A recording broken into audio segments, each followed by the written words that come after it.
बहुत समय पहले की बात है। एक वृद्ध सन्यासी हिमालय की पहाड़ियों में कहीं रहता था। वह बड़ा ज्ञानी था और उसकी बुद्धिमत्ता की ख्याति दूर दूर तक फैली थी। एक दिन एक औरत उसके पास पहुंची और अपना दुखड़ा रोने लगी। बाबा, मेरा पति मुझसे बहुत प्रेम करता था, लेकिन वह जब से युद्ध से लौटा है ठीक से बात तक नहीं करता।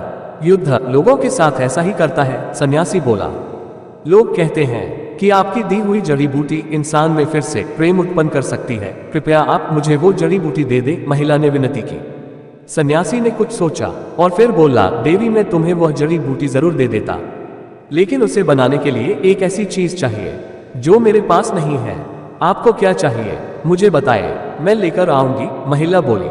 मुझे बाघ की मूंछ का एक बाल चाहिए, सन्यासी बोला।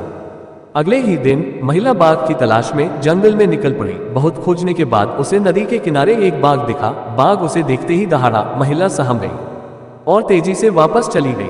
अगले कुछ दिनों तक यही हुआ। महिला हिम्मत करके उस बाघ के पास पहुंचती और डर कर वापस चली जाती। महीना बीतते बीतते बाघ को महिला की मौजूदगी की आदत पड़ गई और अब वह उसे देखकर सामान्य ही रहता। अब तो महिला बाघ के लिए मांस भी लाने लगी और बाघ बड़े चाव से उसे खाता। उनकी दोस्ती बढ़ने लगी और अब महिला बाघ को थपथपाने भी लगी। और देखते देखते एक दिन वो भी आ गया जब उसने हिम्मत दिखाते हुए बाघ की मूंछ का एक बाल भी निकाल लिया। फिर क्या था, वह बिना देरी किए सन्यासी के पास पहुंची और बोली, मैं बाल ले आई बाबा। बहुत अच्छे। और ऐसा कहते हुए सन्यासी ने बाल को जलती हुई आग में फेंक दिया। अरे ये क्या बाबा, आप नहीं जानते, इस बाल को लाने के लिए मैंने कितने प्रयत्न किए और आपने इसे जला दिया। अब मेरी जड़ी बूटी कैसे बनेगी? महिला घबराते हुए बोली, अब तुम्हें किसी जड़ी बूटी की जरूरत नहीं है। सन्यासी बोला, जरा सोचो, तुमने बाघ को किस तरह अपने वश में किया। जब एक हिंसक पशु को धैर्य और प्रेम से जीता जा सकता है, तो क्या एक इंसान को नहीं?